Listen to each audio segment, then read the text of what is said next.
All right, so we're going to talk about proving statements about segments, and we're going to actually combine that with proving statements about angles as well, because they kind of go together.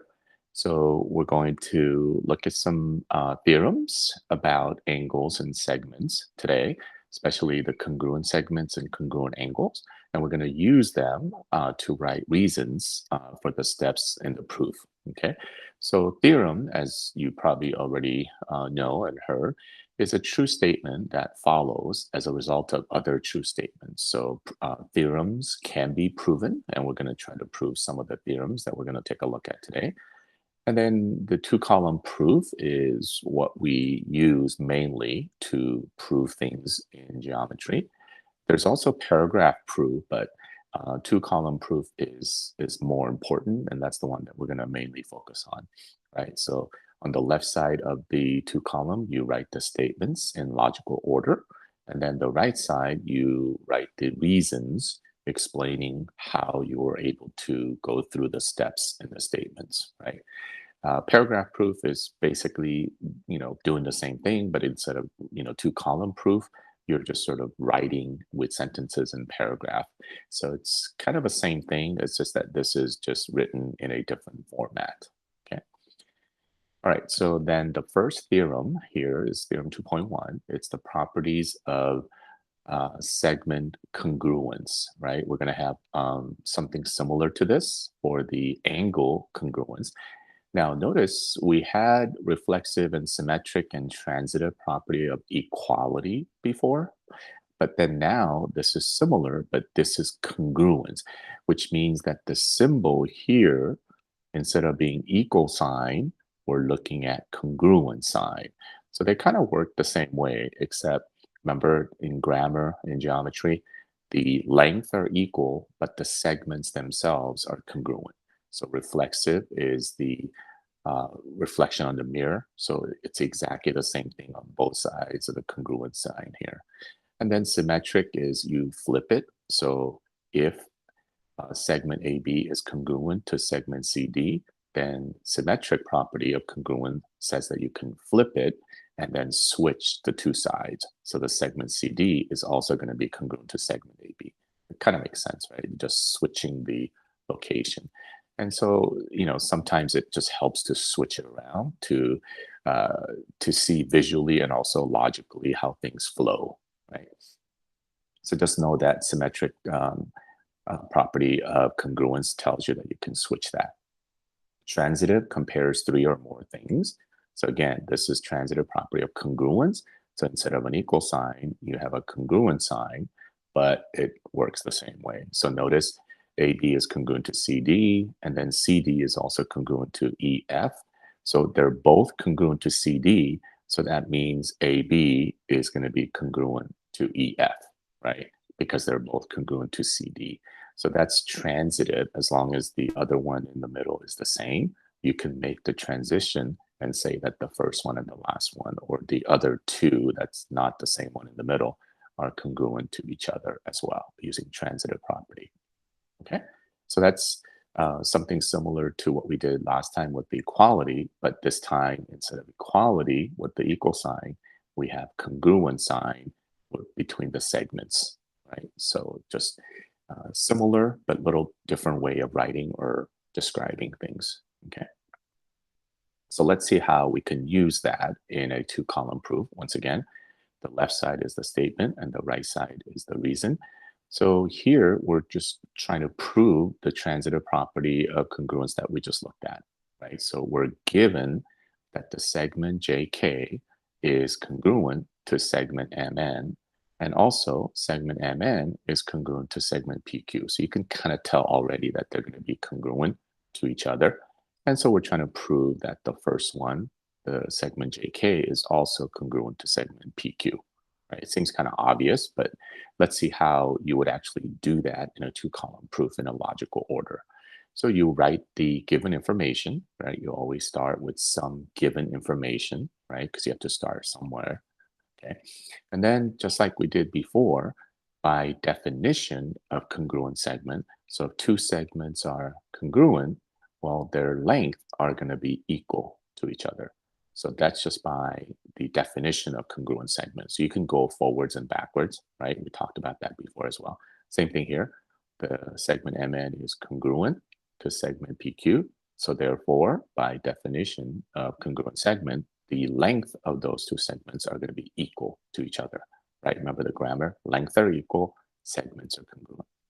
So then we saw this before, right, with the transitive property of equality before.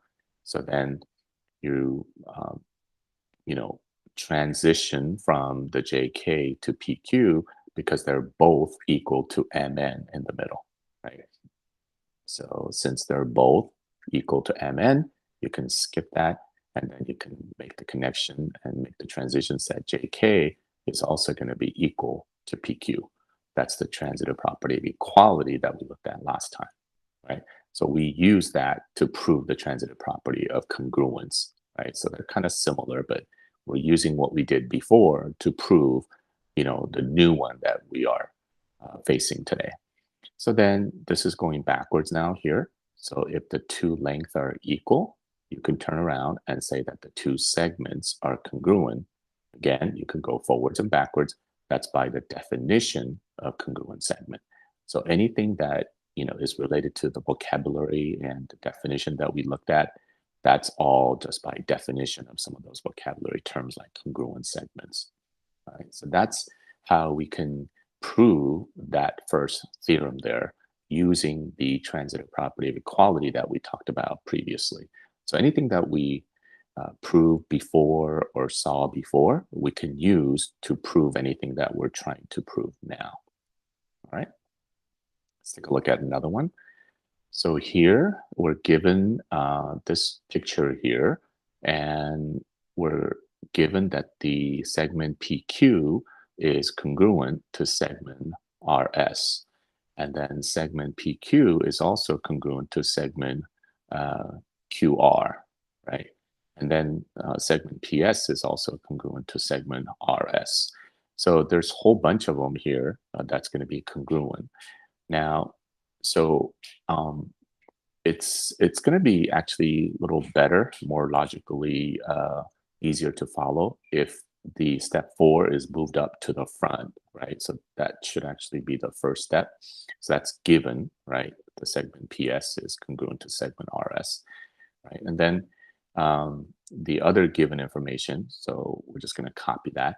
Now, according to the symmetric property of congruence, PQ being congruent to RS, or you can switch it and say RS is congruent to PQ as well, right? So you can write that in a separate step, but I just kind of wrote it here because I already wrote this. So then copy the other given information, and then notice here we got PQ and PQ, right? So both PQ here and PQ here is the same. So then we can make the connection between RS and QR, right? So that's the transitive property of congruence that we just proved in example 1. So since both of these, the RS and QR, the segments, are congruent to PQ and PQ, right? You can just skip the PQ and then just say RS is congruent to segment QR, and that's step 3, right? And then, so if we move this to the top, now we could have kept it here too. It's just that I just did that to kind of make the logical flow a little easier to what we've been doing. So we know that PS is congruent to RS, and we just established that RS is congruent to QR. So notice that the RS here and the RS here is same. So I can make a jump from PS to QR, right? Now you could also go back, go this way, but that's why I moved this to the top, because we're used to going from the first to the last, right? So if I move this to the top, I'm moving from PS to QR, right? That's why I kind of did that. Now, if you just left it like this, that would still work. I mean, that would be okay. I just moved it to the top because that's probably easier to see how you're going from PS to RS and then RS to QR. So you can go from PS to QR, which is what we're trying to prove right here. So whatever we're trying to prove is the last thing that we want to end up with. And so that's another transitive property of congruence that we just proved. So the transitive property of congruence works similar to the transitive property of equality. The only difference here is that instead of an equal sign, we have the congruent sign, right? And then we have the segment symbol instead of just length PS without the segment symbol. That's the difference, right? So that's how we use the transitive property of congruence, right? So that is some proofs about congruent segment. So now we're going to actually skip over to 2.6. So we're going to do both the segment and the angles together because they're kind of related. So that was 2.5. Now this is 2.6, right? So go ahead and go to a new page and then put the title 2.6. They're kind of related, right? So we talked about segment, and now we're going to talk about angles, which is going to be kind of similar, right? Notice we have a reflexive, but then we have angle A being congruent to angle A, exactly the same thing, right? That's like a reflection on the mirror, right? Symmetric, again, we have angle A is congruent to angle B. Then you flip it, right? You flip the position of that, right? That's the symmetric. So then you switch it, and then angle B is going to be also congruent to angle A. Now, transitive, you're comparing three things in this case. Now, you could compare more than three, but three or more. So we got A, B, C, and notice that A is congruent to B is also congruent to C, so you can make the transition and say that A is congruent to C, right? Because the B is same in the middle, right? So A and C are both congruent to B, so therefore they're congruent to each other.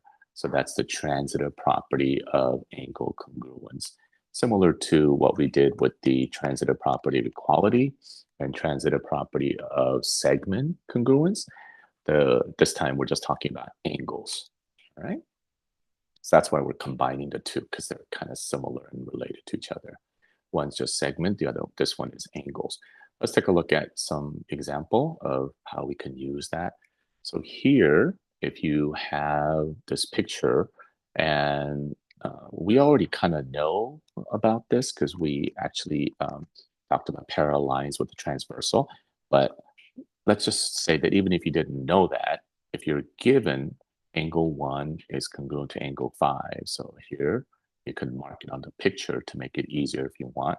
So angle 1 is congruent to angle 5. Remember, that was the corresponding angles if these two lines were parallel. Now, we don't know if these lines were parallel, but so angle 1 and 5 are congruent. That's given to us, right? Angle 5 is also congruent to angle 3. So angle 3 and 5 is also congruent. So I'm going to put another arc here. Now, that also makes sense, right? Because angle 1 and 3 are vertical angles, so they should be same. 5 and 3 are alternate interior angles if these two lines were parallel, so they're same. And then we're told that measurement angle 1 is 103 degrees. So this is 103 degrees, right? So then based on that information, we can figure out the measurement of angle 3, right? So there's lots of different ways we can do this, but given the information that we have here, we know that angle 1 is congruent to 5, but 5 is congruent to angle 3. So notice that the 5 here and here is the same. So I can make the transitive property of congruence, and I can say that angle 1 is congruent to angle 3 using the transitive property of congruence, right? So therefore, angle 1 is also going to be congruent to angle 3. Now, we kind of knew that, I mean, because that's vertical angles anyway, but just using the information here, right? So because they're congruent, they're going to have the same measure, right? So angle 1 and angle 3 are going to be congruent. That means their measurement is going to be same. So therefore, both of them are going to be 103 degrees. In fact, all three of those, angle 5 is also going to be 103 degrees as well. They're all going to be congruent to each other, right? So that's how you can kind of use the transitive property of congruence to solve something like that easily, right? Okay. And then, so we have another example here, which is kind of similar to what we just did, right? So without even the picture, right? So the picture was kind of easy for us to use. But even without the picture, notice here that angle 4 is congruent to angle 6. And then angle 6 is also congruent to angle 8. So therefore, since both of these are congruent to angle 6, we could make the transitive property of congruence and say that the angle 4 and angle 8 is also going to be congruent, right? That's congruent to angle 8, right? Because they're both congruent to angle 6. So therefore, these two angles are congruent using the transitive property of congruent angles, right? Transitive property of congruence. So therefore, they're going to have the same measurement, right? So since the measurement of angle 4 is going to equal the measurement of angle 8, again, that's the definition of congruent angles. If they're congruent, they're going to have the same measure. And so they're going to be both equal to 77 degrees because measurement of angle 8 is 77 degrees, which means that measurement of angle 4 is also going to be 77 degrees. So that's how the transitive property of congruence can be used, just like transitive property of equality, to figure out the answer like this pretty easily. Okay. All right. So then we have three more theorems. So we had the transitive property of congruent angles. We had the transitive property of congruent segments. So now we have the right angle congruence theorem, which we already kind of knew about this, but it just says all right angles are congruent. Well, that makes sense. All right angles are 90 degrees. So therefore, they're all going to be congruent. They're all going to be same, right? So that seems kind of obvious. So that's a right angle congruence theorem, right? So when you use this in the proof, two-column proof, you don't want to say just theorem 2.3 because that doesn't really make sense. You could either use the name, because some theorems have names like this, right? Right angle congruence theorem, or you can just write it out, what it says. So all right angles are congruent. It's pretty easy to remember or short, so you can just say that.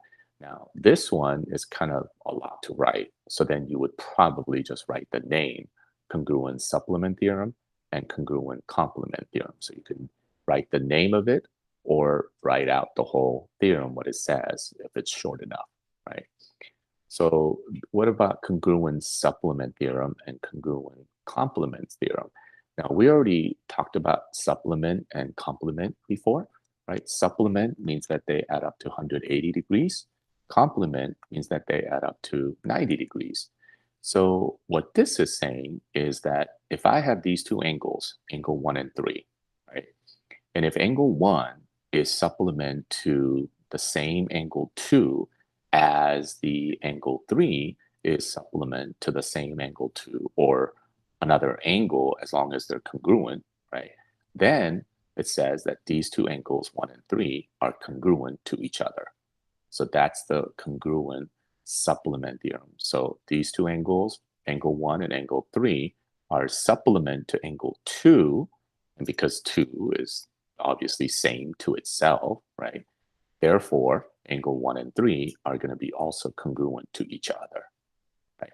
That's the same kind of thing with the congruent complement theorem. So here we have angle 4 and 6, right? 4 is complement to angle 5, but then 5 is also complement to angle 6 because 5 and 6 adds up to 90 and 4 and 5 adds up to 90. I don't know if you can tell, but that looks like a L shape, and then that also looks like a L shape, kind of turn a little bit, right? But 4 and 6 are going to be congruent to each other because they are complement to the same angle number 5. So that's how the congruent complement theorem and the congruent supplement theorem works. A little bit confusing, but it's just basically saying that if two angles are complement or supplement to the same angle, right, that means those two angles are going to be congruent to each other. So that's why it's called the congruent complements theorem or congruent supplements theorem. Okay? All right. So then let's try to prove the last one, the congruent complement theorem, the theorem 2.5. So, we're not going to prove every single theorem, although, the theorem is only proven to be true or factual after you prove it, but we're not going to have time to do all of them. But we're going to do some of them, and you might be able to do some other ones even as homework or other classwork problems as well. So here is the congruent complements theorem. So we're given that angle 1 and 2 are complements, right? So that means angle 1 and 2 adds up to 90 degrees. And we're also given angle 3 and 4 are also complements. So they are going to also add up to 90 degrees. And then because this picture looks a little different than what we had on the theorem, angle 2 and 4 has to also be congruent, right? So not only the two angles are complement to the same angle, but it could also be complement to the congruent angles, because congruent means they're same anyway, right? So that extra information is there because we're looking at two different angles here, right? So then we copy the given. So remember, we always start the two-column proof with some given information, right? So we just copy all the given information. Now, so as soon as I say they're complement, you know that they add up to 90 degrees. So you add the measurement of angle 1 and 2, and then you add the measurement of angle 3 and 4. They both should add up to 90 because that's the definition of complements, right? We talked about complement already, right? That's the definition of complementary angles. And then notice here, they're both equal to the same thing in this case, which is 90 degrees. So both of these measurements that's added together is equal to 90 degrees. And so that's the transitive property of equality. So we're going from measurement of angle 1 plus measurement of angle 2, right? That's where we start. And then we go to 90 degrees. And then even though this is written on this side, that's okay because they're equal, right? I mean, I could have switched this if I wanted to, right? So then since that's also 90 degrees, and then we go to the measurement of angle 3 and 4. So I'm transitioning from the beginning here to here, skipping the 90 degrees in the middle because they're same, right? So they're congruent or they're equal to each other, right? Because I skipped the 90 degrees, and that's the transitive property of equality, right? So then here, I'm using this given information to write this here. So sometimes you kind of have to go back to the way in the beginning, right? So here, the angle 2 and 4 are congruent. So by the definition of congruent angles, when they're congruent, they have the same measure. So their measurement of those angles are going to equal to each other. Just like when the segments were congruent, their length were equal. Well, when the angles are congruent, that means their measurements of those angles are equal. That's the definition of congruent angles, similar to the idea of definition of congruent segments, right? So then look what happens here. We substituted. Now, what do we substitute? Look at 3 and 5. Well, 1 and 2 is the same. 3 and 4 change to 3 and 2. Why? Because we just established that measurement of angle 2. Oops, sorry about that. So we just established that the measurement of angle 2 was congruent. It was same, right? Measurement of angle 2 was same as measurement of angle 4. So they have the same value. So you can substitute one for the other. So we substituted the measurement of angle 4 with the measurement of angle 2 because they're equal to each other, right? So anything that's equal value, you can substitute one for the other. So this is where we did the substitution. So we got to here by substituting the measurement of angle 4 with measurement of angle 2 because they're equal to each other. That's why we put that there, right? So we're following the logical order of things as much as possible. So then we're subtracting here. So then what are we subtracting, right? What do we subtract from here, step 5, to get to step 6? Well, notice the measurement of angle 2, measurement of angle 2 is same. So we subtracted that to cancel that out, and we subtract the same thing on both sides to cancel that out, right? So then we're just left with the measurement of angle 1 is equal to measurement of angle 3. So that's what we subtracted the measurement of angle 2 from both sides. So then definition of congruent angles tells us that if the measurement is equal, then the two angles are congruent, and that's what we're trying to prove right here, right? So we ended up with exactly what we're trying to prove, and so we're done. So that was kind of a difficult, long process of, proving the congruent complements theorem, but you can tell here that we use the substitution property and the subtraction that we talked about last time, as well as transitive property, right? So then we use a lot of definition as well. So that's why you need to review your vocabulary as well, right? So, you probably noticed already some of these definitions and some of these properties repeats or comes back over and over again. That just shows that some of these properties are very important because you're going to see that a lot, right? So the things that you see a lot, make sure you remember those because those are going to be repeated quite a few times. Okay. All right, let's take a look at another theorem and a postulate. Now, we already kind of talked about this before, so you should be familiar. So this is linear pair postulate, right? Which is basically saying if two angles form a linear pair, that means they're next to each other, and they form a straight line, straight angle. Well, that means that these two angles are supplementary, which means that they add up to 180 degrees, right? So that's kind of obvious. We already kind of talked about it before.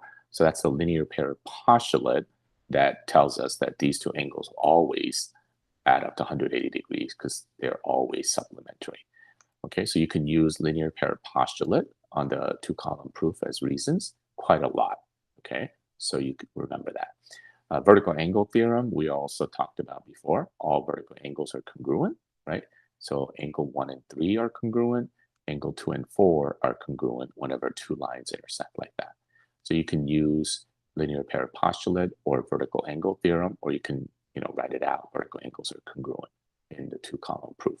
Okay, so these two are going to come up over and over again. So it's very important that you remember these two, right? Because we already talked about it already, right?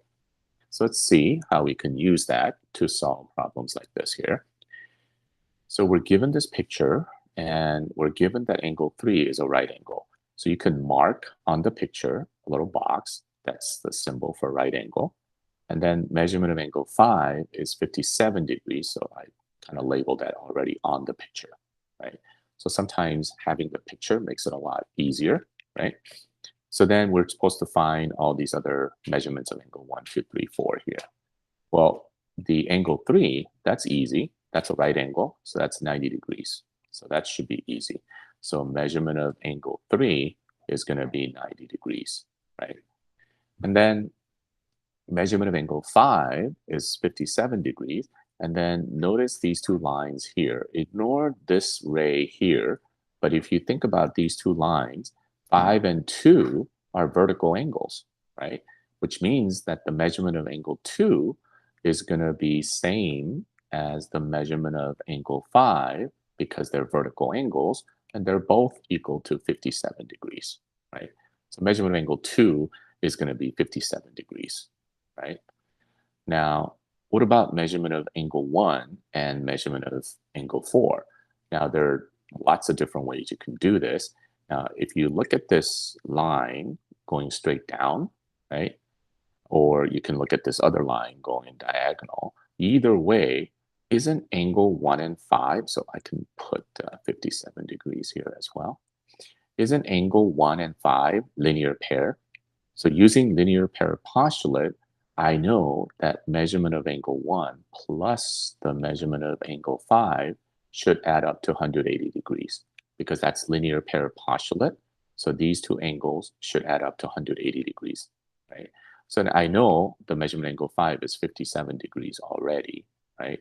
So I can substitute measurement of angle 5 with 57, and then I subtract 57 on both sides to solve for the measurement of angle 1, right? So 180 minus 57 is going to be 123 degrees. So measurement of angle 1 is going to be 123 degrees. So this is going to be 123 degrees because that plus 57 adds up to 180. And then, you can tell that the other linear pair on the top is also 57 plus 123, that's 180. So that kind of makes sense, right? Because you know these two angles are congruent anyway. So then we got, measurement of angle 3. We got the measurement of angle 2 and 5. Well, the 5 was already given, that 2. We got the measurement angle 1. So now we just need to do the measurement angle 4. Well, that's the only one left, right? So how do we do this? Well, we know that if I look, so there's several ways you can do this. We know that the top is a right angle. That means even though it's not marked, the bottom one here, these two angles together, I can put a box together like that. Together, they should also be 90 degrees right angle, because 90 and 90, that's straight angle, which adds up to 180, right? So then we know this is 57. So then measurement of angle 4 plus 57 degrees has to add up to 90 degrees, right? Because that's another right angle there. Okay, so then you subtract 57. And so that should tell you that the measurement of angle 4 is going to be 33 degrees, right? So that's how you can use all the different facts and the definitions and the vocabulary, the postulates, and the theorems to solve for all the missing angles like this. Okay. All right. So then let's take a look at another example here. So how do we figure out the measurement of angle 1 and measurement of angle 2? Well, given this picture and the information, right?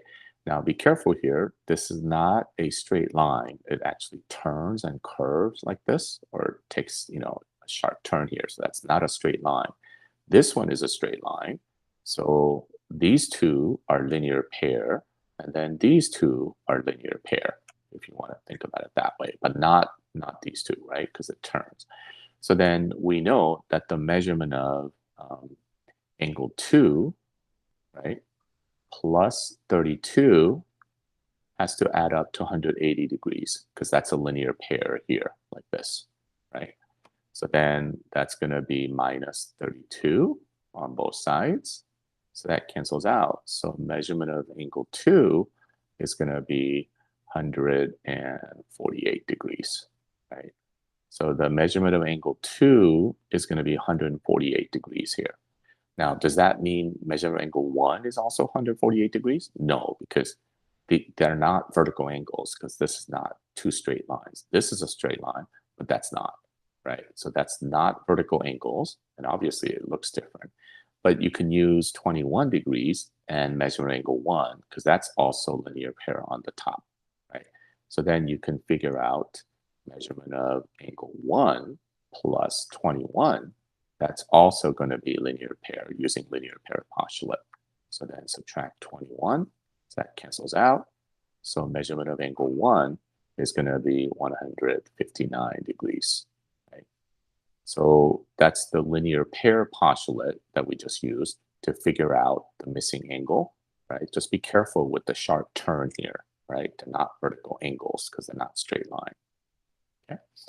So this is also linear pair postulate, right? Because this is a straight angle, straight line, and then these two angles are going to add up to 180 degrees. So just add them together, right? So we're going to add 3x minus 17 plus, I'll just write it here, plus 6x plus 8 is equal to 180 degrees. Again, the linear pair postulate tells you that these two angles together should add up to 180 degrees. So then you combine like terms. So 3x and 6x is 9x. Negative 17 and positive 8 is going to be negative 9, right? Because it's like negative 17 and positive, so you have to subtract. So 17 minus 8 is 9, but it takes the negative sign because you had more negative numbers here, right? So that's going to equal to 180 degrees. You add 9 to cancel that out and do that on both sides. So 9x is equal to 189. And then this is 9 times x, so divide by 9 to cancel that out. So then x is equal to 189 divided by 9. That's going to be 21. So x is going to be 21. And then we're not done here yet because we're not finding the x. We're finding the measure of each angle. So that means we got to plug it back in, right? So we got to plug in here. So that's 3 times 21. which is 63 minus 17, right? So that's going to be 63 minus 17. So that's going to be 46 degrees, right? So that's going to be 46 degrees. Now, the other side is going to be supplementary. So I know it should add up to 180 degrees. So the other side should be 134. But let's see if that's, true. So plug it in here. So that's going to be 6 times 21 and then plus 8. 6 times 21 is 126 plus 8. And so that does indeed equal to 134 degrees, right? So if I add 134 plus 46, that adds up to 180 degrees, so it checks, right?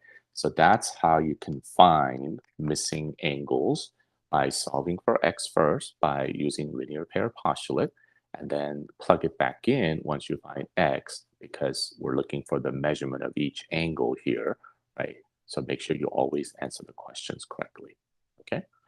All right. So that's how we do the proof with the angles and congruent segments, right? So that was some two-column proofs and some theorems and postulates that you need to review and make sure you go over the notes and memorize all those postulates and theorems and the properties as well. Okay, thank you.